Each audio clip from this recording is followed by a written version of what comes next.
presentasi saya tuh udah mencakup dua-duanya, jadi nanti langsung masuk aja ya. Boleh. Dari situasi normal lalu ke situasi pandemi. Dan Oke. ada sedikit referensi terkait dengan hak atas hunian layaknya. Saya share screen ya. Oke. Nggak bisa. Host disable attendee share screening. Mas Pedro.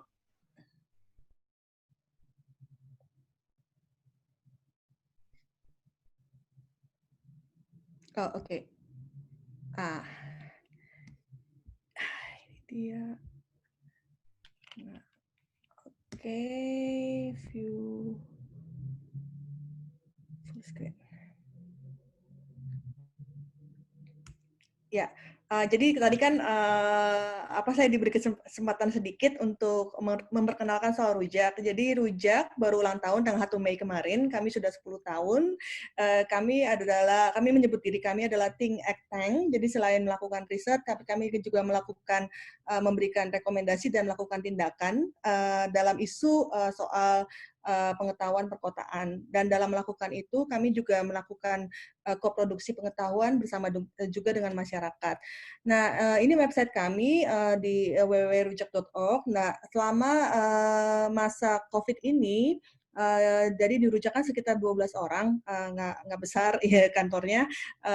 Ini memproduksi banyak sekali tulisan dan analisa, lalu juga peta-peta dan sebagainya. Mungkin ada sekitar 15-an tulisan dan melihat COVID ini dari berbagai macam elemen perkotaan. Jadi juga ini di sini juga ada bicara soal penuhi hak atas hunian layak, lalu juga soal kerentanan kampung, lalu juga soal air dan banyaknya, lalu juga korelasi kepadatan dan sebagainya, lalu usia dan sebagainya. Jadi nanti bisa lanjut masuk ke dalam website kalau misalnya ingin tahu bagaimana perspektif perkotaan melihat pandemi seperti ini. Nah, sebenarnya ini kutipan soal hak atas hunian layak ini selalu ada di semua dokumen pembukanya dari UN dari UN ya. Selalu mereka sering sekali bikin kata pembukaan. Hak atas hunian layak itu bukan soal 4 dinding dan atap. Nah, ini juga yang kerap sekali dipersepsikan oleh pemerintah. Kalau misalnya bidang perumahan rakyat di Indonesia itu adanya di Kementerian Pekerjaan Umum dan Perumahan Rakyat. Tapi sebelum-sebelumnya perumahan rakyat itu sempat punya kementerian sendiri, lalu sempat hilang zaman Presiden Gus Dur karena dibawa Kim Praswil, lalu dia juga sebenarnya kementerian yang baru, bukan yang kementerian yang ada sejak zaman kemerdekaan dan sebagainya. Nah, jadi Kementerian Perumahan Rakyat itu sempat jadi Kementerian Negara, sempat akhirnya dia kementerian yang sektoral dan sebagainya. Nah, ini hal sepertinya sudah menunjukkan betapa perumahan rakyat itu nggak pernah serius gitu loh, dia terombang-ambing, masuk keluar masuk, lalu sekarang merger sama Kementerian PU. Dengan dia masuk Kementerian PU sendiri, itu sudah memperlihatkan bahwa isu perumahan rakyat itu nggak jauh-jauh dari bicara soal infrastruktur. Jadi bicara soal produknya lagi, bicaranya soal 4 dinding dan atap doang gitu. Nah, ini yang menjadi salah satu hal kenapa negara itu selalu salah paham terhadap rumah itu. Mereka melihat rumah itu sebagai produk begitu, sebagai ada barangnya jelas. Dinding 4 beton kok atau kalau standar BPS ada 15 atau apa dengan atap gitu. Udah itu doang. Nah, sementara kalau misalnya aspek hunian layak, kalau misalnya dari kacamata hak asasi manusia, itu ada perspektif yang lain. Karena dalam pemenuhan hak asasi manusia, kalau teman-teman di sini mungkin tahu ya, mesti menghormati, memenuhi, dan melindungi kan ya. Jadi ada tiga hal yang harus dilakukan oleh negara maupun swasta maupun oleh kita juga. Karena kewajiban hak asasi manusia itu nggak cuma ada di negara, tapi juga melekat pada individu dan juga kepada pihak swasta. Nah, kalau misalnya dilihat dari hak atas hunian layak, dia juga mencakup kebebasan. Jadi misalnya perlindungan dari penggusuran paksa, lalu juga bebas dari campur tangan orang yang sewenang-wenang. Jadi kalau kayak kasus kemarin ada dokter atau perawat ditolak dari kontrakannya atau kos-kosannya, berarti dia sebenarnya sudah terlanggar dari aspek hak atas hunian layak. Lalu juga dia bebas untuk memilih dan menentukan tempat tinggal dan bebas juga untuk pindah. Dan ini juga mencakup hak, ya berarti positif ya ini, lalu dia memastikan adanya keamanan bermukim, lalu keamanan kepemilikan atas perumahan, berarti ini terkait juga dengan soal sertifikat dan segala jenis pengakuannya. Lalu juga ada yang harus setara dan non diskriminatif. Mungkin kalau kita bicara soal yang kesetaraan dan non diskriminatif akan menarik kalau kita ngobrolin sebenarnya hunian-hunian yang berbasis agama itu melanggar hak atas hunian layak atau enggak sih? Nah, itu bisa dibicarakan di sesi lain kali. Karena itu perdebatannya sangat panjang. Nah, lalu juga adanya partisipasi dalam pengambilan keputusan. Ini mungkin biasanya bisa kita lihat pada saat kalau persatuan rumah susun atau kayak di PPRS di apartemen, apakah mereka dilibatkan dalam proses manajemennya sehari-hari. Nah, lalu ada kriteria. Jadi sekali lagi karena ini bukan soal isu 4 dinding dengan 1 atap, ini harus memperhatikan kriterianya. Dan kriteria itu bukan cuma soal bangunannya seperti apa, dindingnya bagus apa enggak atau enggak. Tapi enggak. Dan ini dia cukup komprehensif, bahkan juga beririsan dengan hak ekosok lainnya. Jadi misalnya di soal keamanan bermukim, dia harus terlindungi dari ancaman penggusuran paksa.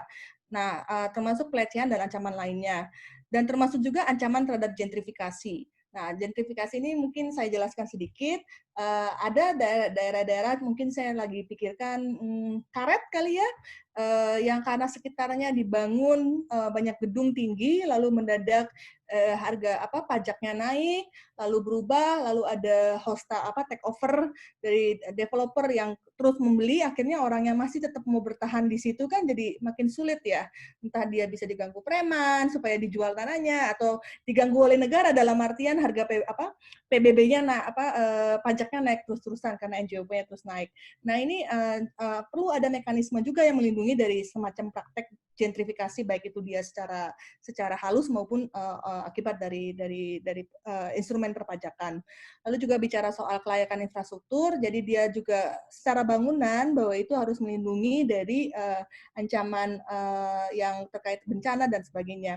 Nah, ini termasuk dengan ancaman pandemik seperti ini. Apakah infrastruktur di rumahnya itu layak dan di kawasan permukimannya itu layak dan memungkinkan kita untuk aman dari ancaman terhadap kesehatan itu.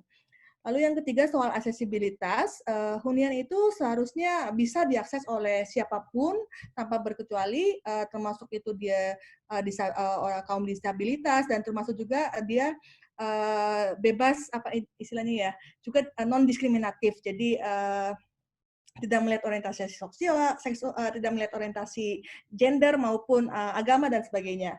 Nah, ini juga termasuk akses terhadap sumber daya perumahan, entah itu soal perkreditan, bantuan uang muka, nah itu harus terbuka bagi semuanya.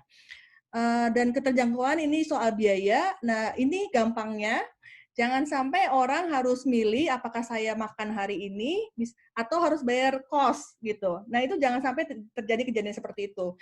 Jangan sampai orang memilih antara bayar listrik, PAM yang termasuk dalam komponen perumahan, atau saya harus beli beras. Nah, jangan sampai orang dihadapkan pada situasi seperti itu. Nah, itu terkait dengan aspek keterjangkauan. Nah, yang kelima soal ketersediaan layanan material sarana prasarana secara infrastruktur. Ini seperti pemerintah habis ngegusur, lalu dia membangunkan rumah di rusun di Rawa Bebek yang jauhnya 30 km dari lokasi aslinya. Ya itu sebenarnya tidak bisa dibilang bahwa pemerintah sudah memenuhi hak atas hunian layak, ya itu rumahnya di rumah penggantinya ditaruh 30 km jauhnya, yang kalau misalnya kita ke sana itu nggak ada apa-apa gitu. Nah, itu juga tidak berarti bahwa pemerintah sudah melaksanakan kewajibannya. Nah, juga terkait lokasi. Nah, lokasinya juga dia sebaiknya dia harus dibangun di lokasi yang tidak tercemar, lalu tidak dekat dengan sumber polusi, jangan sampai mengancam haknya yang lain. Dalam hal ini adalah hak atas kesehatan. Keamanan fisik juga harus terjamin. Makanya ini juga kita harus hati-hati pada saat melihat orang-orang yang tinggal di daerah bencana atau rentan terhadap bencana. Misalnya bantaran sungai. Itu kan sebenarnya mereka akan terus rentan dengan bencana. Maka secara progresif mereka harus istilahnya diajak bagaimana memikirkan masa depannya supaya aman dari bencana. intervensi desain seperti apa yang membuat mereka tetap terpenuhi kriteria-kriteria hunian layak lainnya, tapi mereka secara lokasi juga aman gitu. Nah, tentu saja ini nggak bisa dengan kriteria dari negara yang cuma biasanya satu solusi, pindahin ke rusun gitu. Nah, ini kenapa akhirnya solusi partisipatif selalu dikedepankan karena dia akan mampu mempertimbangkan seluruh komponen kriteria hunian layak. Yang ketujuh soal kecukupan budaya, jadi sebenarnya ini bahasa Inggrisnya tuh cultural adequacy gitu ya. Jadi intinya dia harus menghormati identitas dan keragaman budaya yang ada di situ. Jadi contohnya gini, kalau misalnya ada orang di Sumatera Barat, dia sebenarnya masih nyaman dengan rumah gadang. Ya negara jangan seenaknya aja memaksakan orang yang di rumah gadang untuk menjadi non rumah gadang. Itu nggak bisa seperti itu. Nah, atau ada orang yang terbiasa untuk hidup apalagi ya yang komunal seperti tadi kan rumah gadang kan komunal, itu jangan sampai negara membuatnya jadi individualis karena kacamata modernisasi. Nah, ini yang kerap kali dilupakan. Nah, ini saya lihat biasanya pelanggarannya ini terkait kepada masyarakat adat. Nah, miskonsepsi juga banyak. Misalnya, kalau misalnya memenuhi hak atas hunian layak, mungkin ada yang nganggap bahwa negara tuh harus wajib ngebangunin rumah bagi seluruh keluarga, bagi seluruh warganya. Tapi sebenarnya enggak demikian. Sebenarnya yang perlu dilakukan negara adalah kan sekali lagi 3 konsep hak asasi manusia kan ada 3 ya, menghormati, melindungi, dan memenuhi. Nah, pada saat mereka negara membuat peraturan, maka dia harus memperhatikan 3 itu, yang melindungi, menghormati, dan memenuhi itu. Nah, bukan berarti dia harus wajib membangun rumah, tapi dia juga harus memastikan semua komponen dalam kebijakannya memungkinkan orang untuk memiliki hunian yang layak, bukan memiliki ya, terpenuhi hunian layaknya. Jadi gini, jangan sampai kita pikir orang akan terpenuhi hunian layaknya jika dia sudah memiliki rumah. Kepemilikan itu hanya salah satu bentuk keberpenghunian. Jadi kamu bisa saja tinggal sama orang tua, tetapi komponen hunian kamu terpenuhi. Kan pada saat kita bicara ngomong komponen hunian layak, kita nggak bilang harus memiliki gitu. Yang penting kamu aman tinggal, lalu bahan bangunannya juga baik, kuat, di daerah yang memiliki kelengkapan infrastruktur yang cukup, tidak akan digusur oleh negara maupun swasta. Kalau misalnya ada bencana seperti gempa bumi dan banjir, minimal kamu aman, bisa dijangkau oleh pemerintah pada saat evakuasi, dan kamu bisa tetap mempraktekkan ekspresi budaya kamu. Nah, jadi soal apakah kamu milik, sewa, ngekos, itu jadi nggak gitu relevan di sini. Tapi yang penting komponen yang tadi saya sebutkan itu dia terpenuhi. Nah, dan juga bukan berarti kita juga tutup mata menolak pembangunan ya. Jadi pada saat kita misalnya Rujak atau Lokataru atau siapapun beradvokasi tentang hak atas hunian layak, bukan berarti kita meromantisasi kemiskinan gitu. Kesannya bahwa orang yang tinggal di bantaran kali ya yang misalnya banjiran terus tiap tahun atau tiap 3 bulan sekali atau bisa seminggu 3 kali kalau lagi puncaknya, itu mereka tetap harus tinggal di situ. Enggak juga demikian gitu. Tetapi pada saat prosesnya memperbaiki kondisi permukiman mereka, itu kita harus sangat memperhatikan sekali pendapat mereka gitu. Kalau misalnya mereka membutuhkan solusi hunian yang dekat dari tempat tinggalnya, maka sebisa mungkin dipenuhi gitu. Dan penggusuran itu selalu menjadi jalan terakhir. Dalam artian begini, kalau misalnya yang bisa ditingkatkan adalah mekanisme hidrologisnya, ya kenapa kita nggak ambil cara yang hidrologis dulu gitu sebelum kita pindah ke soal pemindahan gitu. Nah, hak atas hunian sekali lagi nggak sama dengan hak atas properti, itu dua hal beda. Lalu dan yang pasti tidak ada solusi tunggal. Nah, ini biasanya negara selalu gagal di bagian ini. Kesannya cuma ada solusi satu yang dibangun oleh Kementerian PU. Lagi-lagi kalau nggak rusun. Pemprov DKI juga begitu juga. Sebenarnya rusun, DP 0 juga rusun. Tidak ada solusi yang berbasiskan komunitas. Sekali lagi, padahal kita lihat tadi sebelumnya di video sebelumnya pemenuhannya masih swadaya, artinya dibangun sendiri. Nah, yang menarik dari kondisi sekarang maupun sebelumnya, sekali lagi karena berkaca dari pemenuhan hunian di Indonesia itu basisnya masih swadaya. Nah, karena dia elemennya swadaya, kebudayaan komunal kita juga tinggi. Nah, ini biasanya ternampak dari morfologi di perkotaan, bentuk permukiman di perkotaan yang namanya kampung. Sebenarnya ini saya nggak bisa bilang juga khas Jakarta. Ini juga sebenarnya khas Surabaya, khas Semarang, Jogja juga banyak kampungnya, kampung-kampung kota yang biasanya dia padat, lalu dia masih ada kegiatan kemasyarakatan bersama, lalu dia juga kadang-kadang bentuk huniannya dipakai untuk usaha juga atau membuat produksi sesuatu. Nah, ini biasanya tapi elemen ataupun bentuk permukiman kampung ini karena dia basisnya swadaya, secara internasional dia disebut sebagai social production of habitat.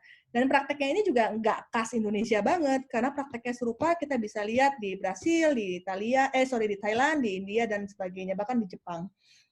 Nah, jadi saya ingin fokus melihat soal kampung, karena ini di Jakarta, kalau misalnya kasus di Jakarta, sekitar 40% wilayah Jakarta itu masih bentuknya kampung.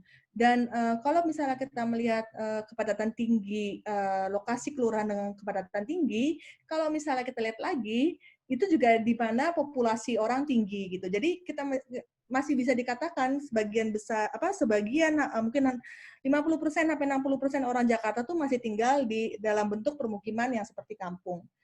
Nah, ini tahun 2017 sisa kampung kita. Kalau tadi kan ini zaman kolonial, yang merah itu bangunan formal, kalau yang hijau itu adalah kampung, bukan ruang terbuka hijau ya. Jadi lihat ya bagaimana dulu kampung itu memang selalu berdampingan dan berada di tempat yang sangat strategis di kota, bahkan sejak zaman kolonial. Sekarang ini sisanya yang ada, kalau misalnya melihat ada yang putih besar ini dulu kampung juga sebenarnya, tapi sekarang sudah jadi SCBD dan teman-temannya. Nah, ini statistik Jakarta. Kalau kita ngelihat yang membeli dari pengembang itu juga sedikit sekali, bahwa persentase rumah tangga atau bangunan tempat tinggal milik sendiri yang membeli dari pengembang itu cuma 5,6%. Membeli dari bukan pengembang ini bisa jadi pihak ketiga gitu. Saya beli dari paman saya atau saya beli dari teman saya dan sebagainya. Tapi yang membangun sendiri masih tetap lebih tinggi. Nah, yang lainnya tuh hibah dan warisan. Jadi kalau di sini aja kita lihat Jakarta tuh tetap porsinya lebih banyak yang membangun sendiri dibandingkan yang membeli dari pengembang. Nah, lalu secara kepemilikan juga, secara bukti kepemilikan itu juga agak bermasalah karena kayak misalnya 27% masih girik atau letter C yang sebetulnya sekarang susah diterima oleh pemerintah. Nah, ini yang membuat rentan entah itu gentrifikasi oleh developer maupun juga penggusuran. Nah, sekarang kita masuk ke situasi COVID ya. Ini tanggal 12 Maret, pertama kali Pemprov DKI mengeluarkan peta corona. Jadi kalau kita lihat di sini, jadi kalau misalnya ada yang suka berkunjung ke corona.jakarta.go.id, kita bisa melihat lokasi pasien positif saat itu, dan orang yang sedang melakukan tes. Jadi kalau yang kuning itu tes, yang merah itu yang positif. Nah, lalu ini 11 April 2020 mereka sudah berubah petanya dan makin banyak. Tapi kalau misalnya kita lihat di sini sebenarnya masih di mayoritas corona itu masih berada di permukiman formal.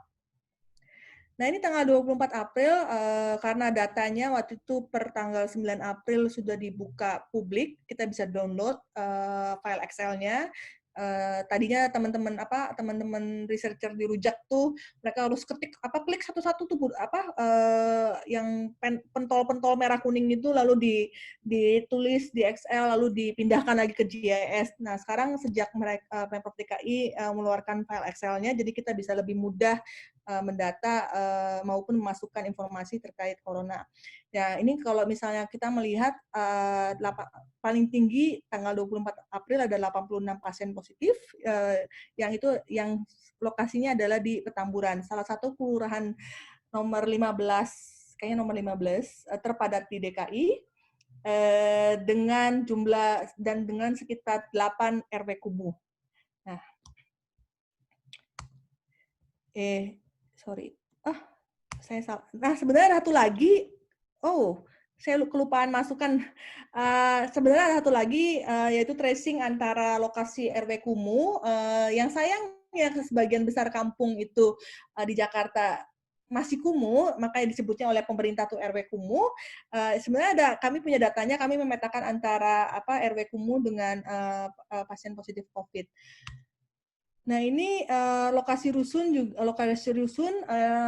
di sini juga sudah mulai ada rusun-rusun yang kalau dilihat sebagian rusun ada yang berlokasi di tempat kelurahan yang memang domisili pasien positifnya tinggi. Jadi kayak Petamburan itu memang lokasi klasternya dari sekolah Battle ya.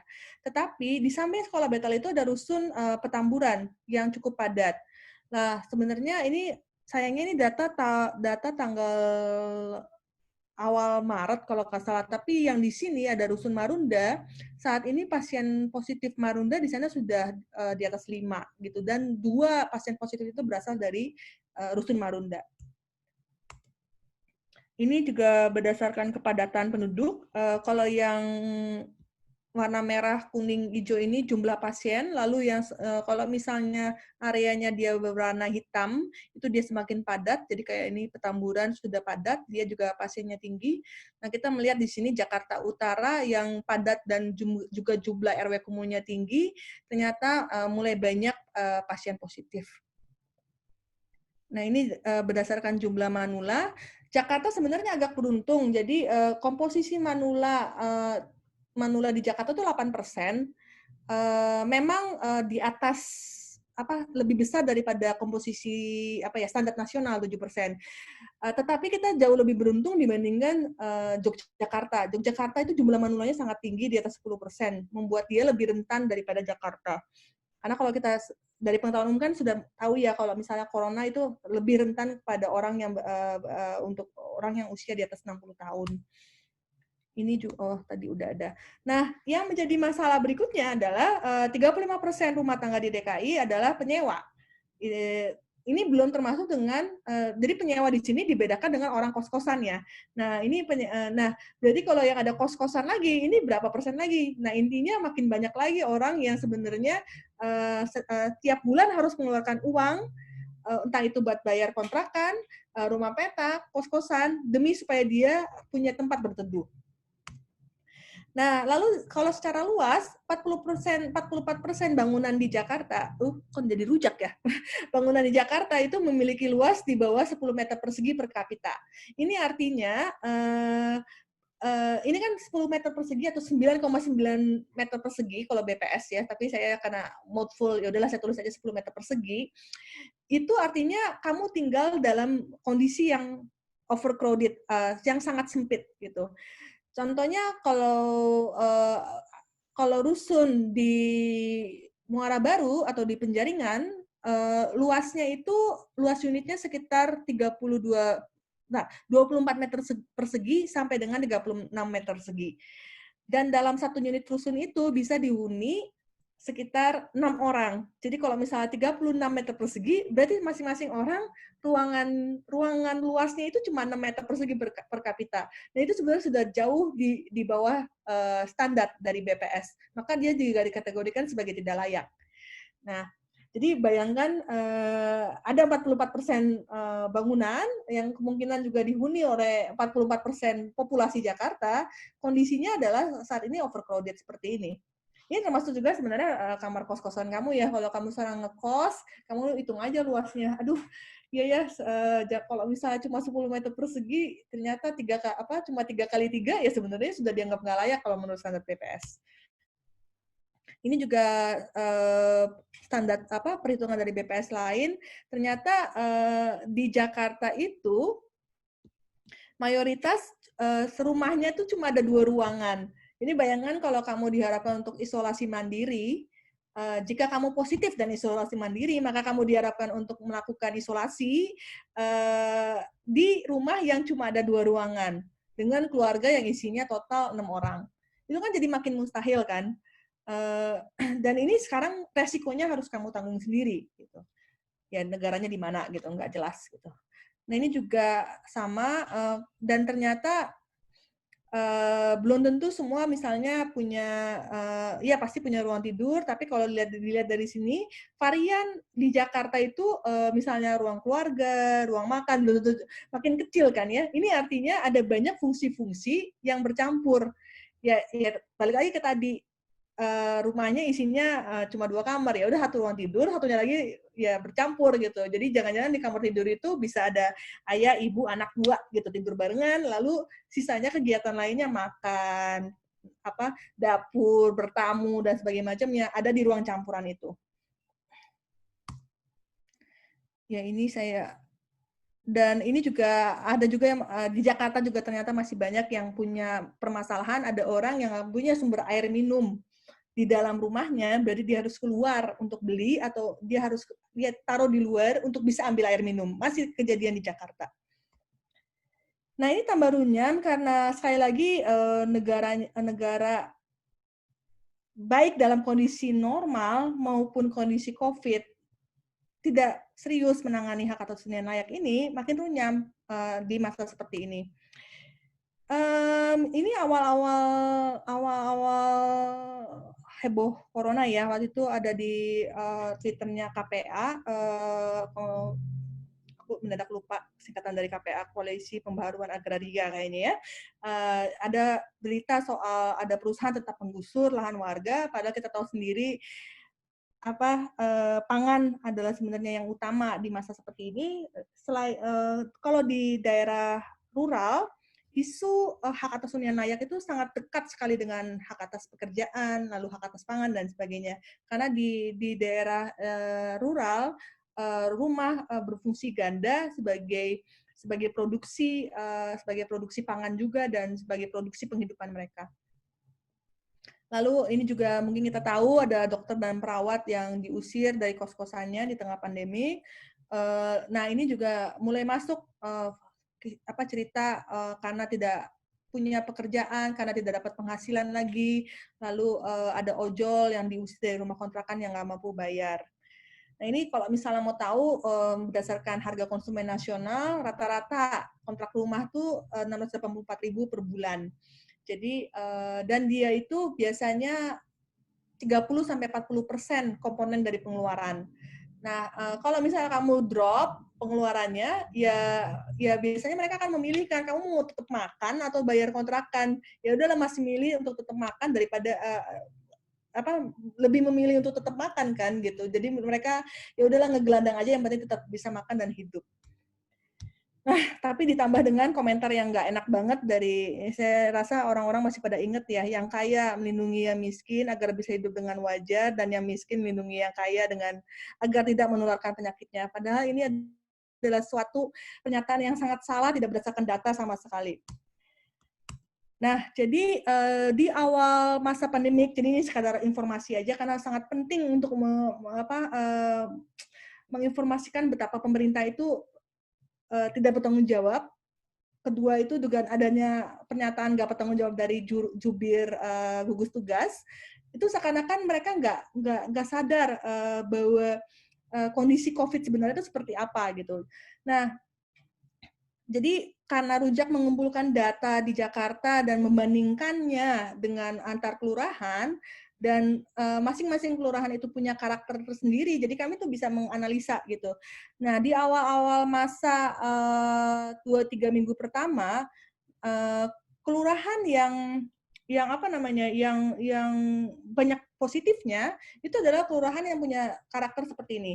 Dia tidak terlalu padat, jadi kayak Pegadungan itu, kelurahan Pegadungan, itu cuma kepadatannya 9.000 orang per kilometer persegi, sementara kepadatan rata-rata Jakarta itu 16.000 per kilometer persegi. Nah, berarti kan dia nggak padat ya. Lalu kelurahan lain yang juga nomor 2 dan nomor 3 itu 1, 2, 3 itu habis kelurahan Pegadungan, lalu Senayan. Senayan itu kalau kelurahan Senayan itu kalau misalnya nggak tahu lokasinya di mana, dia ada di SCBD sampai dengan Senopati. Yang harga tanahnya 200 juta per kilometer persegi, per meter persegi itu ada, sampai paling murahnya harga tanahnya 40 juta per meter persegi. Jadi kebayang ya kurang lebih orang-orang seperti apa nih yang terkena positif COVID di asal mula pada saat si Yuri itu ngomong seperti itu. Nah, lalu pada saat si Yuri ngomong tuh tanggal berapa sih? 27 Maret ya. 27 Maret. Jadi kondisi yang ada, baik itu Pegadungan, Senayan, Pondok Pinang itu adalah Pondok Indah, itu adalah yang terinfeksi pertama kali adalah orang-orang kaya, karena ini kan imported case ya, ada orang dari luar negeri dan sebagainya, yang punya mobilitas tinggi pergi ke airport dan sebagainya adalah orang kaya kan ya, atau menengah atas. Nah, lalu pada saat setelah Yuri ngomong, mulai terganti trennya. Yang di Senayan dia sudah stagnan, ini Senayan yang ini, rata terus, udah selesai kayak kasus COVID-nya, karena mereka mungkin udah dapat perawatan dan sebagainya. Yang Pegadungan masih naik, tapi per hari ini dia sudah rata. Pegadungan ini isinya 85% kompleks perumahan menengah atas, 15% baru sekitar kampung. Nah, tetapi ada pergantian tren, yang kampung-kampung mulai naik. Jadi yang Bukit Duri, lalu Menteng Dalam tuh yang di belakang daerah Manggarai dan sebagainya, itu mulai naik gitu. Dan sekarang malah kampung-kampung tertentu kayak di Penjaringan, di Akuarium itu mulai ada pasien positif COVID. Lalu juga di Kampung Bandan dan sebagainya, dan juga di Rusun Marunda. Nah, justru itu yang pernyataannya Yuri yang pertama itu sangat tidak bertanggung jawab, karena yang ada adalah asalnya dari asal muasalnya dari daerah yang kaya itu dulu gitu. Lalu terjadi perubahan karena dia sudah menjadi infeksi lokal. Ini contohnya 14 Maret tadinya di daerah seperti Koja, Cilincing, Muara Marunda dan sebagainya itu hampir nggak ada, sedikit gitu. Lalu dalam kurang dari 1 bulan langsung sudah berubah seperti ini. Nah, ini perbedaannya ya. Jadi tadi kan saya bilang di Pegadungan. Nah, kalau misalnya dia itu nggak padat dan perumahannya formal, lalu ukurannya paling kecil 200 meter persegi dan sebagainya, memungkinkan orang untuk isolasi mandiri. Nah, kalau di Pegadungan yang tadi saya sebut 85% adalah real estate atau permukiman formal. Nah, ini penambahannya tuh sedikit-sedikit. Lalu oke lah, ada kasus pertama mungkin barusan ketahuan dan sebagainya, lalu datar, lalu naik lagi sedikit, akhirnya stagnan, selesai udah gitu hebohnya. Tapi begitu dia di pemukiman padat dan ditambah lagi karena klaster, dia naiknya cepat sekali, kayak contohnya di Petamburan. Sama seperti kalau kita lihat datanya di Sunter Agung, itu juga sama, naiknya cepat sekali. Karena itu juga walaupun ada pemukiman formal, dia juga pemukiman padat. Nah, ini agak nggak terlalu berhubungan sama hak atas hunian layak, tapi kita melihat dampak kalau misalnya dalam huni jika pandemik itu terjadi di lokasi yang huniannya dianggap misalnya kurang layak, maka dia punya kemungkinan menyebar dengan lebih cepat. Dalam artian tidak layak ini bisa beberapa hal. Satu, tidak tertutupan infrastruktur, termasuk infrastruktur kesehatan. Yang kedua adalah soal kepadatan. Memang tidak semua kota yang padat, jadi kayak contoh Seoul, Taipei, lalu Shanghai, lalu Shenzhen, itu adalah kota-kota yang sangat padat juga gitu. Tapi mereka bisa berhasil mengatasi COVID. Tapi itu bukan karena soal kepadatannya. Pemerintahnya berhasil mengatasi COVID di level hulu gitu. Jangan sampai dia masuk ke permukiman. Jadi dia nggak akan punya isu soal kepadatan itu. Jadi kontak tracing, lalu diisolasi dan sebagainya, itu sangat penting sekali untuk mencegah penyebaran di kawasan-kawasan padat. Nah, sekarang kita masuk ke masa tanggap darurat dan PSBB. Nah, di sini sebenarnya Rujak, bareng juga Lokataru, bareng sama LBHI, LBH Jakarta, UPC, kami buka kanal pengaduan. Nah, kanal pengaduannya itu hanya fokus pada isu ekosok, dalam artian ini adalah hunian, air, dan bantuan sosial. Nah, kalau dari di sini, sebenarnya isu kontrakan itu selalu ada, muncul barengan sama bansos. Kenapa demikian? Pertama orangnya kehilangan pekerjaan dulu, lalu di minggu berikutnya atau di bulan berikutnya dia pasti udah karena tabungannya juga sedikit, dia juga nggak mampu bayar kos-kosan gitu, lalu atau nggak mampu bayar kontrakan, lalu juga mulai nggak mampu membeli kebutuhan sehari-hari. Nah makanya dalam pengaduan yang masuk itu selalu ada dua nih, saya mulai tidak mampu membeli makan, jadi saya butuh bansos. Dan saya juga kayaknya bulan depan bisa nggak bayar kontrakan. Nah, selalu bergandengan antara kontrakan dan bansos itu. Nah, ini juga ada lonjakan seiring dengan masuknya pengaduan. Dari misalnya tadinya yang isunya kontrakan sekitar 27 lalu meningkat dan sebenarnya terus meningkat sampai sampai hari terakhir kali saya cek hari Jumat kemarin. Misalnya testimoninya seperti ini, saya selalu dimulai dengan akibat tidak memiliki penghasilan, maka saya tidak bisa bekerja, lalu nggak mampu bayar kontrakan, karena itu saya memerlukan bansos. Orang-orang seperti ini tadinya tidak termasuk dalam kategori penerima bansos, ya karena kategori penerima bansosnya pemerintah kan sangat rigid. Artinya kamu harus terdaftar di PKH lah, program keluarga harapan lah, atau penerima KJP lah, penerima kartu Jakarta Pintar, atau kamu harus penghasilannya bukan penghasilan, pengeluarannya di bawah 480.000, saya lupa berapa, yang menurut standar PPS baru bisa dianggap penerima. Tapi kalau saat seperti ini udah nggak bisa begitu lagi, karena semuanya sudah kenal semuanya. Nah, akhirnya di saat seperti ini mungkin akan banyak pertanyaan gitu. Pertama kita sadar, ada nggak sih upaya pencegahan penggusuran paksa gitu? Apakah justru dimanfaatkan sebagai kesempatan oleh swasta pandemik ini untuk menguasai lahan-lahan warga gitu? Kita juga sadar bahwa nggak ada perlindungan loh buat orang yang ngontrak maupun yang kos. Saya sampai iseng cari ada nggak sih daerah yang bikin perda soal kos-kosan gitu. Ada nggak sih perlindungan buat anak-anak kos, dan ternyata nggak ada. Ada sih kayak misalnya Kota Pekalongan punya perda soal kos, tapi setelah dibaca-baca lagi itu adalah baca lagi ternyata itu upaya negara untuk mencampuri ini loh. Kamu jangan sampai kumpul kebo beda gender ada di dalam kos-kosan. Jadi ngurusin yang begituan gitu loh. Tapi sama sekali nggak ada urusan perlindungannya terhadap kos-kosan anak kos kalau misalnya dia sampai menghadapi masalah seperti ini gitu. Tapi itu menarik dilihat sih dibaca soal perda kos yang di Kota Pekalongan itu kita bisa ngelihat bahwa negara itu lebih tertarik ngurusin urusan individu gitu, urusan individu daripada urusan pemenuhan hak atas hunian layak ini. Nah, ada nggak sih upaya substitusi atas ruang dimensi yang nggak layak? Oke lah, sekarang 44% bangunannya rumah di DKI itu di bawah standar gitu. Oke, kan nggak mungkin kan dalam semalam langsung bangun jadi rumah baru gitu dan sebagainya. Nah, sebenarnya ini ada upaya substitusi juga dan sebenarnya sudah dilakukan oleh kampung. Cuma masalahnya tidak ada enforcement, tidak ada pemastian kebutuhan untuk si kampung ini. Contohnya begini, di awal-awal heboh COVID itu mulai kan orang-orang melakukan blokade jalan di kampung-kampung maupun di desa. Nah, sebenarnya begitu jalan itu diblokade dan nggak ada lagi kendaraan yang lalu lalang, sebenarnya jalan itu menjadi ruang publik. Jalan itu bisa menjadi ruang keluarga. Jadi orang bisa jalan sambil tetap menjaga social distancing, karena tetap aja ruang jalannya lebih besar daripada rumahnya sendiri. Lalu dia tetap bisa menikmati udara segar, kalau katanya kan karena pandemik CO2-nya menurun, polusinya menurun dan sebagainya. Nah, itu sebenarnya bisa gitu.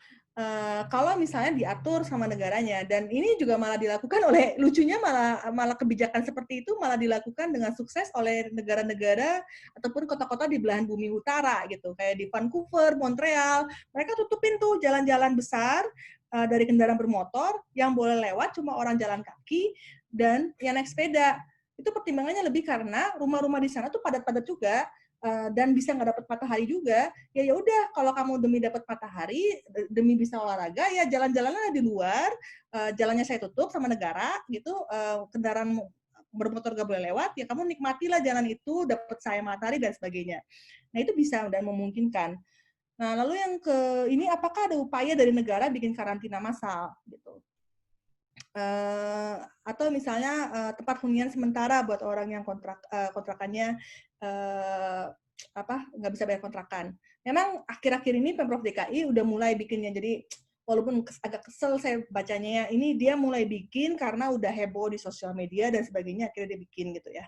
Itu contohnya dia bikin GOR di daerah Tanah Abang itu, walaupun tetap GOR, kalau misalnya dilihat dari desainnya itu belum memperhatikan berbagai macam komponen hak atas hunian layak, misalnya tidak memperhatikan privasi, lalu juga tentu saja secara infrastruktur masih sangat minim dan sebagainya, itu tetap harus diperbaiki.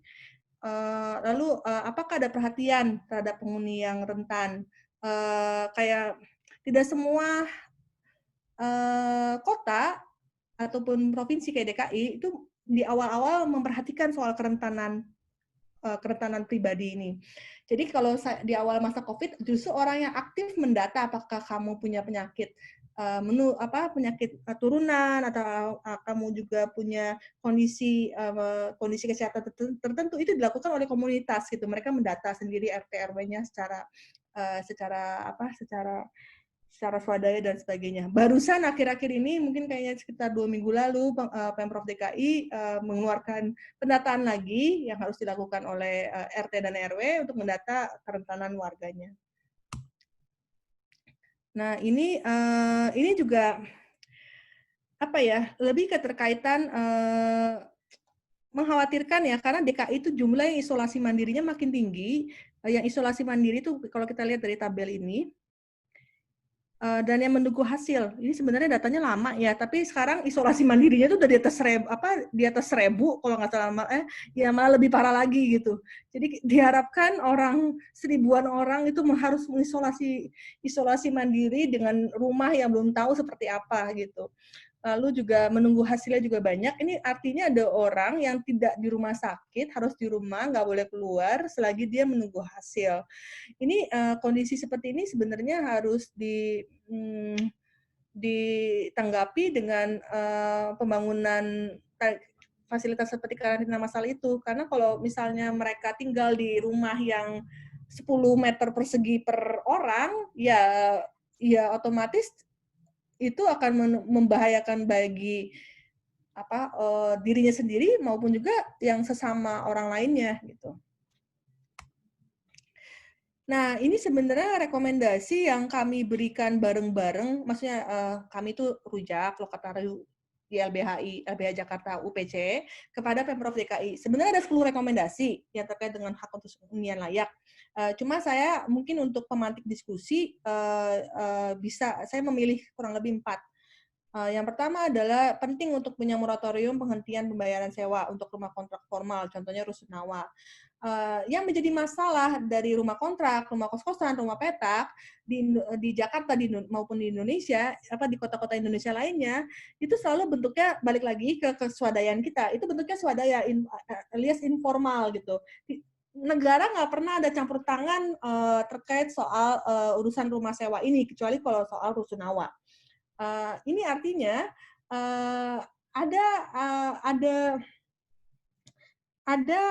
ketidakmampuan negara untuk mengambil alih di sini. Entah itu dia bisa melakukan kebijakan yang lebih keras, misalnya penghentian bayar uang sewa, sampai juga dia tidak mampu untuk meminta kepada pemilik rumah sewa itu untuk tidak mengusir.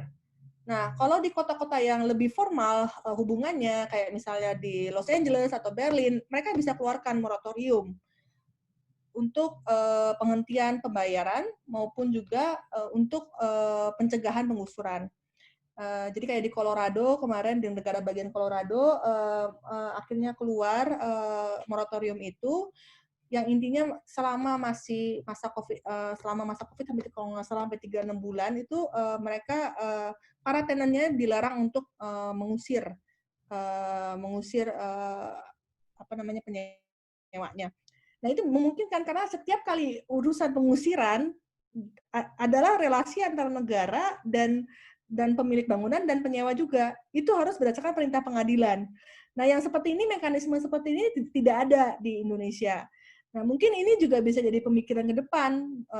Mungkin harusnya YLKI atau siapapun yang bersuara terhadap ini juga, bahwa seharusnya anak kos atau orang yang sewa rumah atau kontrakan ataupun rumah petak itu terlindungi dalam mekanisme seperti itu.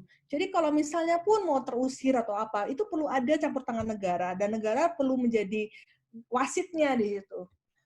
Terus yang kedua, memang pemerintah pusat udah memberikan subsidi layanan dasar, tapi ternyata kalau misalnya terkait soal listrik, itu cuma untuk 900 VA subsidi dan 450 VA. Sementara kalau di Jakarta ataupun kota-kota besar, itu sebagian besar 900 VA yang non-subsidi dan 1.300 VA.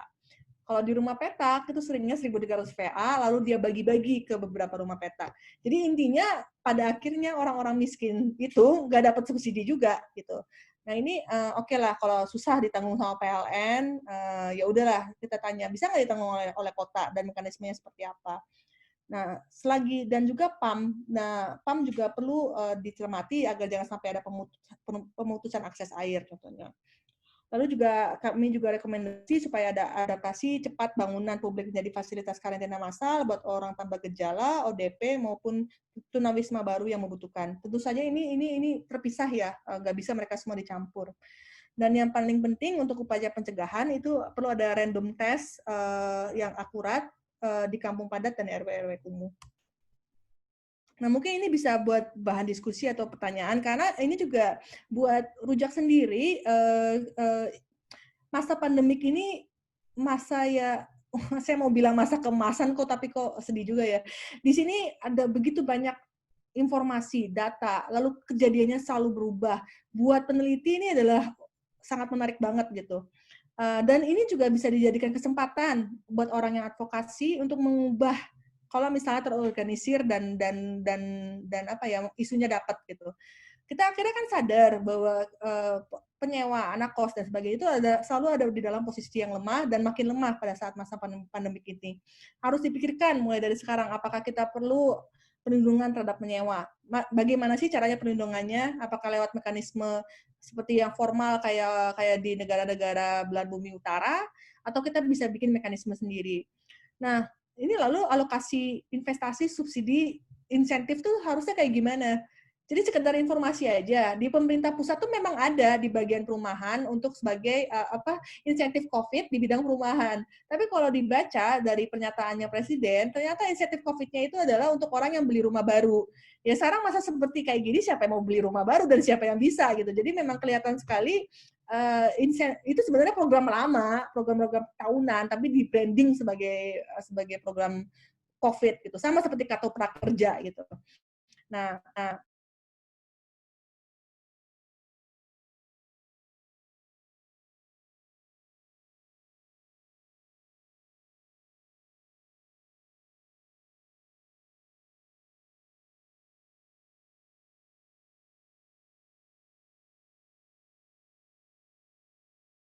bisa nggak agar lebih ups halo ya, dan lalu bagaimana peran jalan dan gang untuk ruang terbuka dan juga redefinisi kepadatan.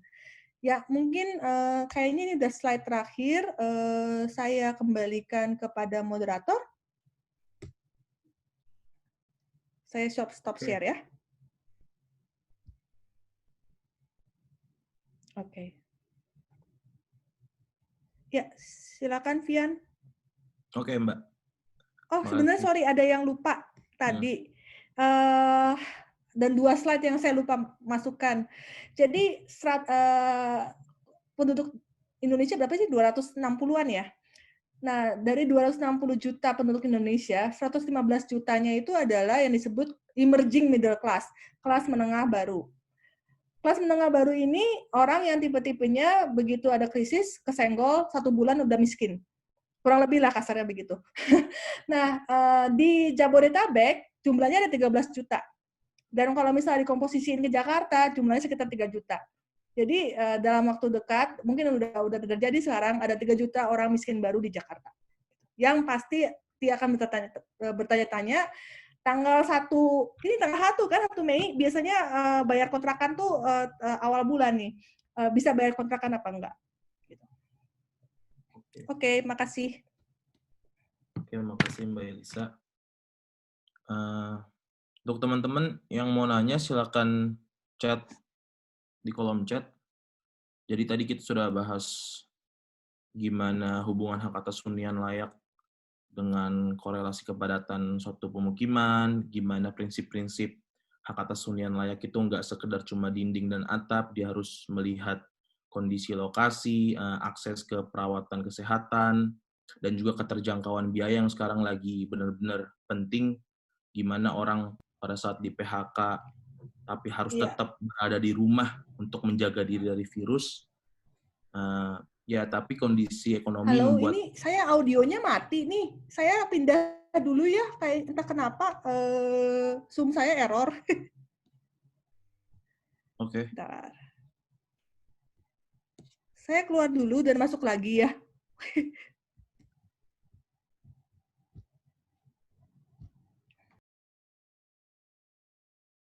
Oke, teman-teman, sambil nunggu Mbak Elisa masuk lagi, saya coba rangkum apa yang tadi Mbak Elisa katakan, bahwa bagaimana hak atas hunian layak harus dijadikan sebagai kebutuhan dasar, dia harus dijadikan sebagai tanggung jawab negara untuk penuhin, sediain, apalagi di kondisi darurat seperti ini, rumah itu jadi benteng pertahanan terakhir. Kita nggak mungkin di jalanan, kita nggak mungkin di rumah yang nggak layak untuk melawan keganasan virus ini. Jadi sebenarnya, apalagi himbauan soal stay at home, jaga jarak, segala macam, itu sama sekali nggak ada artinya bagi tunawisma, yang mereka tiap hari sebelum ada kondisi darurat ini juga mereka hari-hari di jalanan. Nah, ini yang akan harusnya menjadi fokus pemerintah, bagaimana pemenuhan hak atas perumahan ini harus digencarkan, harus diperhatikan. Kondisi wabah ini seakan-akan membuka kebobrokan soal ketersediaan rumah yang cuma hanya dijadikan sebagai instrumen untuk akumulasi modal. Hanya orang-orang kaya, beberapa berita saya baca itu, perusahaan-perusahaan properti tetap membeli lahan-lahan baru pada saat pandemi ini. Jadi seharusnya dia menjadi kebutuhan dasar, rumah menjadi kebutuhan dasar, tapi karena ada komodifikasi dari hak atas hunian ini, sehingga banyak orang-orang yang tidak bisa memiliki rumah, padahal dia sangat penting di saat kondisi pandemi seperti ini. Nah, untuk teman-teman yang mau tanya lebih lanjut, silakan tulis di kolom komentar kepada Mbak Elisa. Gitu. Dipersilakan teman-teman.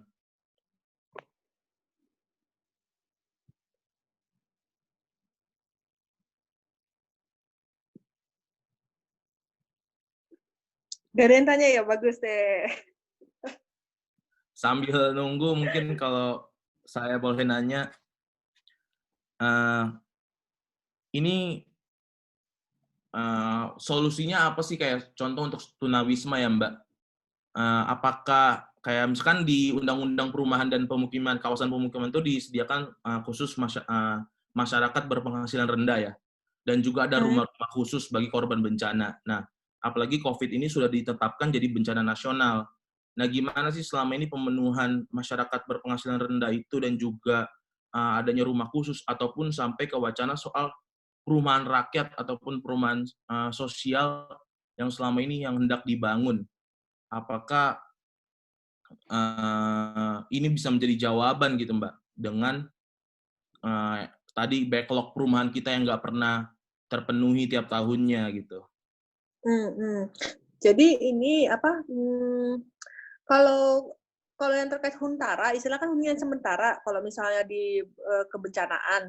Nah, Mm-mm. mengalih fungsikan bangunan-bangunan tertentu, bangunan publik atau misalnya kayak GOR, mungkin sekolah susah kali ya, atau balai latihan kerja. Jadi di Pemprov DKI kan punya asetnya banyak kayak contohnya, atau pemerintah apapun biasanya punya asetnya banyak, aset bangunan ataupun wisma haji, itu sebenarnya bisa dijadikan hunian sementara. Dan hunian sementara itu berdasarkan undang-undang maksimal 2 tahun.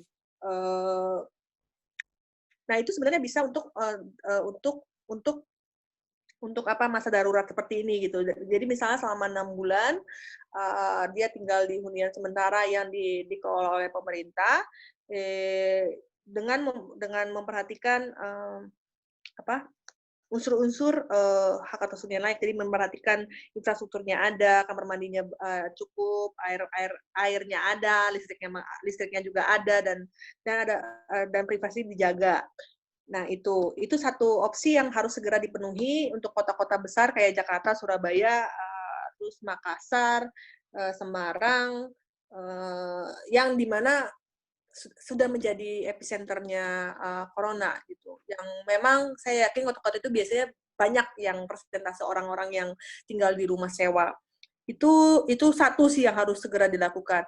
Nah, kalau yang berikutnya itu saya rasa penting untuk ya tadi yang terkait soal hunian sewa maupun kos ataupun kontrakan, ya harus mulai memikirkan perlindungannya bagaimana. Karena gini, sepanjang sejarahnya namanya Indonesia, karena waktu yang kita kena Spanish flu dan sebagainya itu kan masih di bawah pemerintah kolonial ya, memang belum ada bencana non alam seperti ini gitu yang jangka waktunya tuh berbulan-bulan pula gitu. Ini memang kita kasih juga kita juga paham bahwa ini pertama dan pemerintah mungkin nggak sanggup, dan itu kita harus tahu itu. Dan makanya kita bantu mikir nih, ini kamu bolongnya di sini ya ini kedepannya mesti ada perlindungan sewa, mekanismenya gimana kita pikirin sama-sama. Lalu kalau misalnya mau progresif, mau berani, ya udah saya tuh lupa sebelum acara ini saya lupa ngecek berapa sih tingkat hunian apartemen yang kosong. Karena saya yang tahu tuh apa namanya yang tahu tuh kantor tuh sekitar 120 1.200.000 meter persegi kantor tuh kosong di Jakarta, itu dari 2 tahun lalu. Jadi kan sangat besar tuh ruangan kosong yang, dan apartemen juga sama. Nah itu bisa ketahuan tuh berapa puluh ribu unit apartemen yang kosong karena dia cuma jadi model finansialisasi. Ya kalau pemerintahnya progresif dan ini ya tunawisma tinggal di situnya dulu sebentar. Kan tuh dia sudah berpindah tangan, sudah dibeli juga dan tidak ada ruginya gitu, dan tidak ada kerugian secara finansial bagi pemilik rumahnya. Paling ya negara bisa bayarin listriknya lah, airnya lah, tapi minimal apartemen yang kosong dan sebagainya itu bisa dimanfaatkan juga untuk merumahkan tunawisma yang dadakan muncul ini karena masalah dampak sosial dan ekonomi dari pandemik. Gitu. Coba kita lihat ada yang berani nggak ya? Kita bisa bikin petisi nih. Kita tuntut apartemen yang kosong untuk digunakan untuk tunawisma gitu misalnya.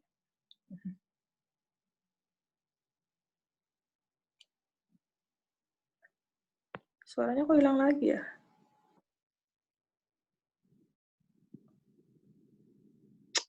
Bisa dengar, Mbak? Ya, tadi sempat hilang. Oke. Iya, jadi praktik-praktik best practice-nya negara-negara lain tuh khusus tunawisma, mereka malahan sudah menyiapkan hotel berbintang 5, bintang 4, bintang 3 juga untuk ditempatin sama tunawisma gitu. Nah, ya walaupun di kita baru nyediain GOR, ya dan itu juga harus dipraktikan tadi, diperhatikan prinsip-prinsip hunian layaknya kan. Nah ini ada yang nanya nih,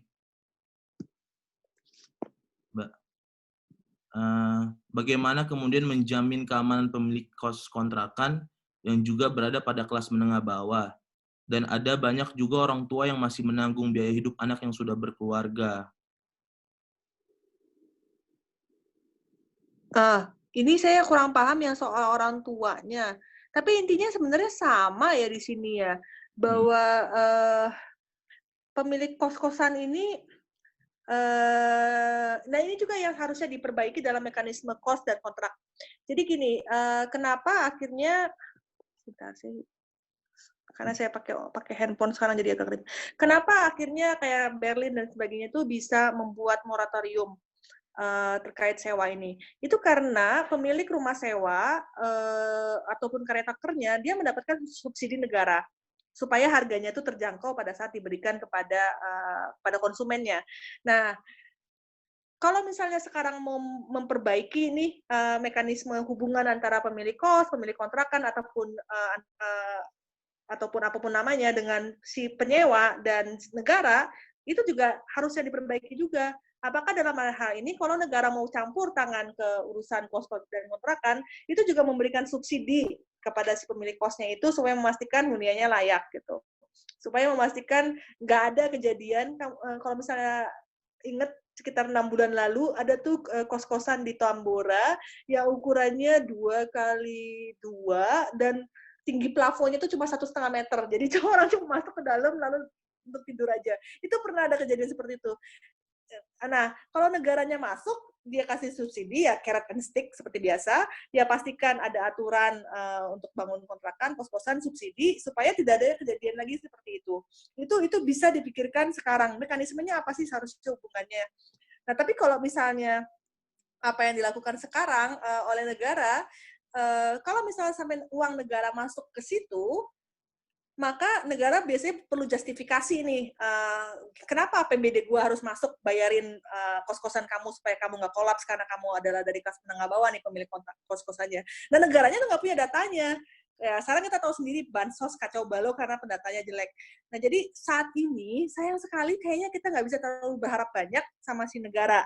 Dalam artian kalau misalnya mengharapin negara ngasih subsidi kepada pemilik kos itu. Menurut saya ya, karena dengan kekacauan pendataan bansos dan apa segala macamnya itu akan susah kalau misalnya mereka ditambah lagi pendataan kos-kosan dan kontrakan yang membutuhkan. Jadi bagi saya saat ini paling memungkinkan dengan kemampuan negara yang anggarannya pas-pasan karena masih 4 atau 5 bulan pertama dan pajaknya pasti akan sedikit, yaitu alih fungsi berbagai macam bangunan publik.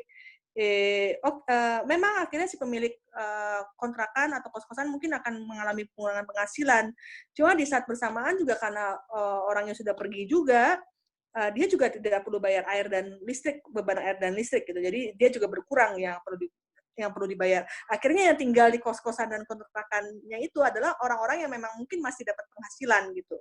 Nah, tapi orang yang tidak punya penghasilan, dia sebaiknya dia tinggal di tempat di mana dia di gor itu gitu, ataupun apapun namanya fasilitas publik ya. Karena pada saat dia pindah dan ditanggung oleh negara, dia nggak usah mikir lagi, gue perlu bayar kontrakan atau gue harus bayar makan gitu, atau dan dia nggak usah mikirin soal listrik dan PAM, setidaknya untuk dalam tempo waktu tertentu gitu.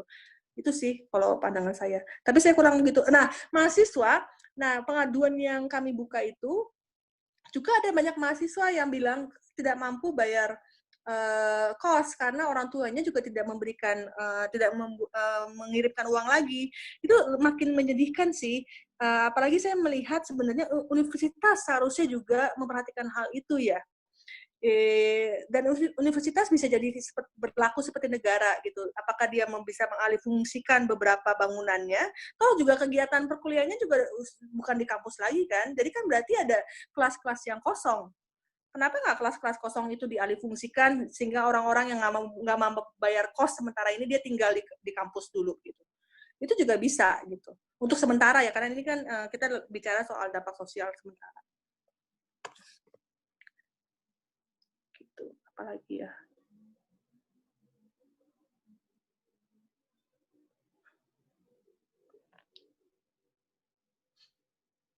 Nah itu tadi saya baru menjawab itu ya.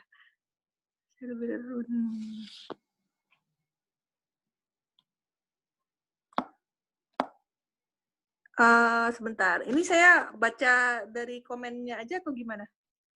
Saya bacain aja, Mbak. Oh, oke. Saya aja bacain. Pertanyaan selanjutnya dari Abdul Hasid Sahid. Di ada sebuah masalah pada suatu daerah, kasus adalah sengketa tanah buat pembangunan rel kereta di Sulsel. Warga menolak memberikan tanahnya untuk pembangunan tersebut karena harga jual dari pemerintah yang rendah, dengan harga 95 per meter. Bila tanah tersebut dijual ke pemerintah dengan harga tersebut, maka masyarakat tersebut tidak bisa beli rumah baru. Maksudnya, Mm-mm. Hmm, ya ini bahayanya omnibus law sih. Kalau di omnibus law tuh mekanisme apa namanya alih fungsi lahan seperti dan alih fungsi kepemilikan lahan seperti ini jadi makin mudah. Tapi kalau misalnya kaitannya dengan Sulsel, saya nggak tahu apakah sudah didampingi oleh LBH. Ada nggak sih LBH Sulsel? Ada kali ya? Saya juga nggak tahu di Makassar apakah ada LBH atau tidak. Ini sebenarnya kan ada Undang-Undang Nomor 2 tahun 2012 itu tentang pengadaan tanah untuk kepentingan pembangunan.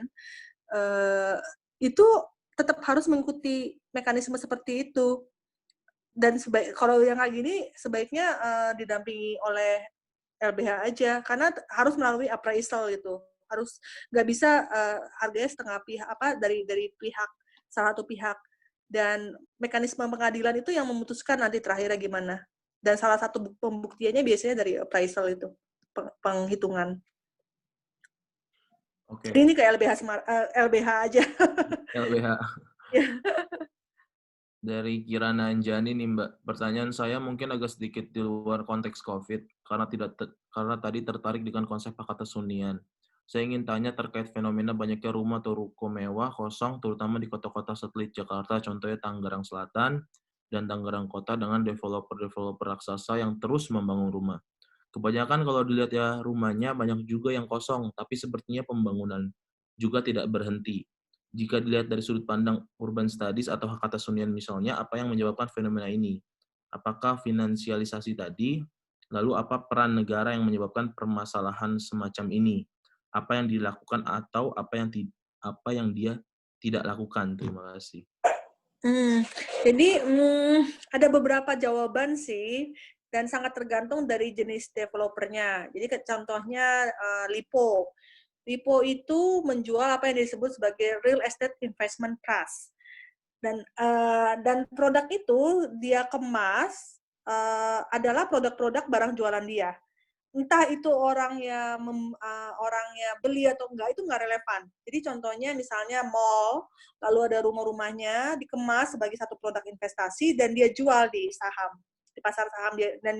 Dan setahu saya Lipo itu salah satu menjualnya di Bursa Efek di Singapura. Nah, itu bisa akhirnya menjadi produk. Dia harus terus membangun karena dia harus menjual rate itu di produk di pasar saham di luar negeri itu. Apakah dia dihuni atau enggak, itu bisa jadi enggak relevan gitu. Karena yang dinilai oleh calon investor itu adalah potensinya ke depannya seperti apa. Nah, ini yang menyebabkan mekanisme yang tadi kamu bilang itu, yang bahwa ada rumah kosong dan sebagainya. Karena nggak relevan apakah rumah itu dihuni atau tidak. Karena yang dicari adalah kenaikan harganya, valuasinya. Semakin tinggi valuasinya, asetnya semakin besar, dan itu yang dicari gitu. Dihuni apa enggak jadi nggak relevan di sini. Nah, dan hal yang lain misalnya gini, harga tanah juga perlu dinaikkan kan. Jadi misalnya gini, urbanisasi di Indonesia itu beda dengan urbanisasi di Eropa. Urbanisasi di Eropa itu terjadi karena revolusi industri, di mana kota menjadi dia ada pabrik di kota dan akhirnya tenaga kerja datang ke pabrik tersebut yang di kota, dan terjadi akumulasi kegiatan perkotaan. Nah, itu yang biasa terjadi di Eropa, di Amerika, lalu di Jepang juga, di Cina juga demikian. Tetapi kalau di Indonesia itu enggak, terutama di kota-kota di Jabodetabek dan Jawa gitu. Di sana di sini urbanisasi terjadi akibat perubahan fungsi lahan yang tadinya pertanian atau apapun menjadi tanah untuk perumahan. Nah, ini juga mekanisme yang lain, dan ini didorong oleh hasrat untuk meningkatkan harga jual tanahnya gitu. Begitu sudah ada infrastruktur, misalnya ada kereta cepat atau apapun, langsung kan Mekarta atau apa atau 3.000-an hektar punya developer dari Cina itu ada di daerah Karawang dan sebagainya. Itu demi menaikkan harga tanahnya itu. Nah, begitu harga tanahnya dia naik, maka karena dia tersambung dengan dengan bursa efek dan sebagainya, maka harga sahamnya juga naik gitu. Nah, itu kaitannya yang sebenarnya tidak ada hubungannya lagi, sekali lagi apakah itu tadi dihuni atau enggak, atau cuma jadi program cuma jadi sarana investasi orang jual beli dan sebagainya, itu nggak relevan gitu. Nah, apa sih yang dilakukan pemerintah? Ya hampir nggak ada. Dalam artian gini, malah mereka malah mau merelaksasi kan, relaksasi lewat omnibus law. Dalam beberapa pasal omnibus law itu ada memungkinkan swasta untuk membuat kota mandiri, di mana pengelolaan juga mandiri. Jadi kayak kasus Sentul City dengan sengketa airnya itu bisa akan terjadi makin banyak.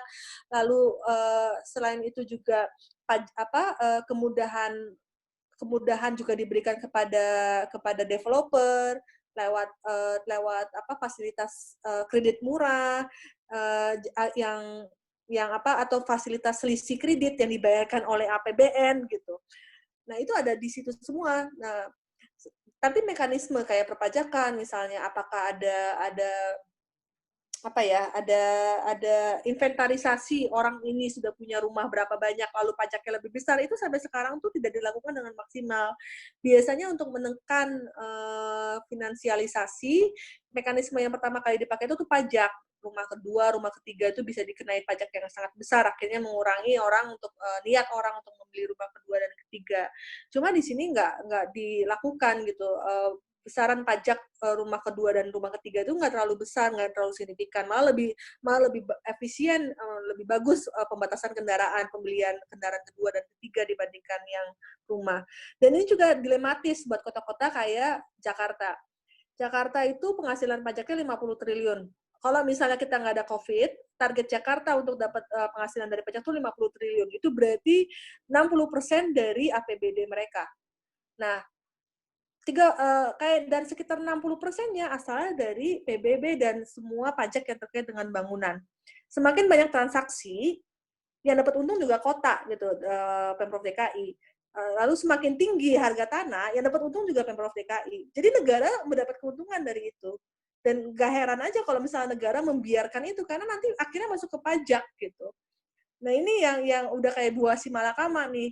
Kalau misalnya kita, dan ini juga terjadi di kota Tangsel dan sebagainya. Yang sayangnya justru untuk kasus Tangsel, Tangerang, saya tuh bingung kenapa NJOP di sana sangat rendah gitu dibandingkan dengan DKI. Minimal kan DKI uangnya dari pajak tuh masuk tuh ke APBD, tapi nggak demikian di Tangsel, di kayak Bintaro dan sebagainya. Pajaknya jauh lebih rendah, makanya APBD mereka selalu rendah. Surabaya juga, walaupun harga rumah Citra Surabaya bisa 10 M dan sebagainya, APBD mereka cuma 10 triliun gitu. Penerimaan dari pajak dari propertinya juga rendah gitu. Nah, ini malah aneh gitu. DKI sekalinya minimal dia masih dapat manfaat pajak, tapi ada daerah-daerah yang sangat potensial itu malah justru pajaknya nggak ada. Jadi kesimpulannya negara belum melakukan apa-apa dan akhirnya kita udah jatuh ke timpa tangga, kita nggak dapat benefit dari pajak yang masuk ke negara yang terkait soal finansialisasi properti itu. Ini harus bikin sesi sendiri sih untuk memahami betapa rumitnya finansialisasi itu. Ya. Oke, lanjut. Sore dari Mbak Silvan Matrama.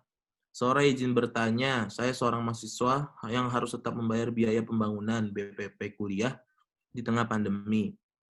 Saya tidak rela jika uang saya bayarkan itu tidak dipergunakan. Dalam artian gedung yang telah saya bayar tidak dipergunakan ke kuliah online. Apakah kita bisa mendesak pemerintah untuk memakai gedung kuliah untuk tunawisma? Saya lebih rela gedung kuliah saya dipakai oleh tunawisma daripada sudah saya bayar lalu tidak dipakai. Terima kasih. Ya, kalau untuk universitas saya rasa yang ini ya, yang tadi kan nggak semua mahasiswa dari kelas menengah atas ya, itu ada yang orang tuanya pas-pasan, kerja informal dan sebagainya. Dan sebaiknya digunakan dulu untuk kepentingan mahasiswa. Kalau misalnya mau dialih fungsi jadi hunian, manfaatkan dulu untuk mahasiswa gitu. Saya rasa pasti ada mahasiswa yang nggak mampu bayar kos-kosan dan sebaiknya itu diurus oleh universitas. Saya setuju sih bahwa itu sebaiknya universitas juga mengurus mahasiswanya.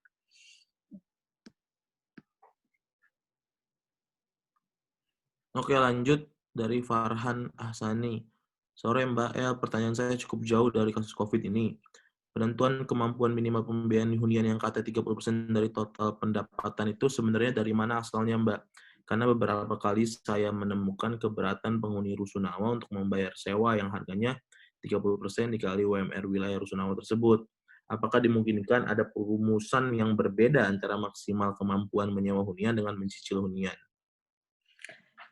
Itu sebenarnya dari ekonomi ya. Jadi ekonomi itu kan membuat struktur dari pengeluaran. Misalnya untuk makanan berapa persen, ini berapa persen, akhirnya dikeluar range lah.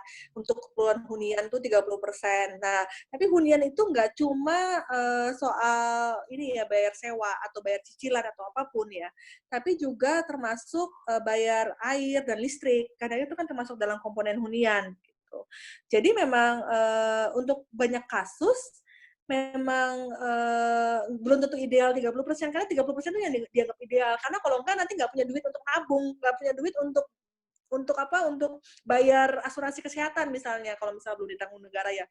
Belum punya duit untuk bayar sekolah, nggak punya duit untuk bayar transportasi. Nah, makanya 30% itu udah sebenarnya ditekan sedemikian mungkin supaya kecil gitu, supaya masih mampu untuk punya fasilitas tetap bisa nabung, tetap bisa makan dan sebagainya itu. Nah, tapi pada kenyataannya memang banyak sih, benar sih, memang ada yang nggak mampu untuk bahkan mungkin komposisi sewa, bayar sewa dan listrik dan sebagainya itu sampai 50%. Nah, ini yang berarti yang salah itu ada dua hal. Satu, harga huniannya terlalu mahal atau harga komponen yang terkaitnya terlalu mahal. Dua, penghasilan orangnya terlalu rendah. Gitu. Itu biasanya kesalahannya dua itu. Nah, kalau kasusnya di Eropa ataupun di Amerika, itu kasusnya karena harga huniannya terlalu mahal. Ditambah lagi gajinya pas dilihat-lihat orang-orang yang harus bayar sewa itu, kenaikan gajinya tuh juga sangat kecil gitu. Akhirnya dia nggak bisa mengejar harga kenaikan hunian itu. Jadi salahnya udah dua tuh. Nah, untuk kasus Indonesia bisa jadi dua-duanya, bisa jadi salah satu. Itu dan itu nggak bisa dibilang justifikasi karena salah satu.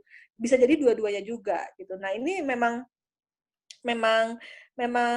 pada akhirnya untuk kasus Rusunawa kebijakannya itu bukan soal cuma bangun aja dengan luasnya, tapi apakah lokasinya mendukung untuk peningkatan atau aktualisasi kegiatan ekonomi penghuninya, atau apakah biaya hidupnya bisa ditekan. Kalau misalnya harus ditekan, infrastruktur seperti apa yang harus disediakan oleh pemerintah gitu. Misalnya rusun Marunda atau rusun di Muara Baru itu sebenarnya dapat Transjakarta gratis. Tetapi kalau kita lihat lagi secara pelaksanaan, masa jam 6 sore udah nggak ada, layan terakhir cuma sampai jam 9 gitu misalnya. Atau ternyata jalannya cuma tiap 1 jam sekali atau 30 menit sekali.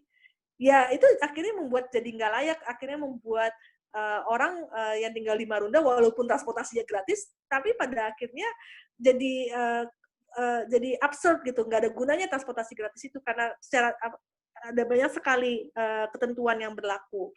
Atau ternyata di Marunda walaupun ada Transjakarta gratis, kondisi jalannya sangat macet gitu. Akibatnya kalau mau sampai ke halte Tanjung Priok aja itu butuh waktu 1 jam, padahal jaraknya cuma 5 kilometer gitu.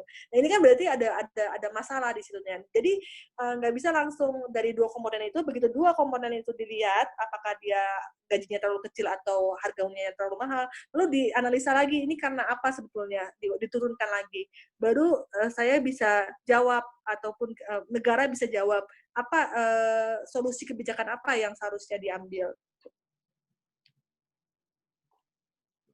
Oke.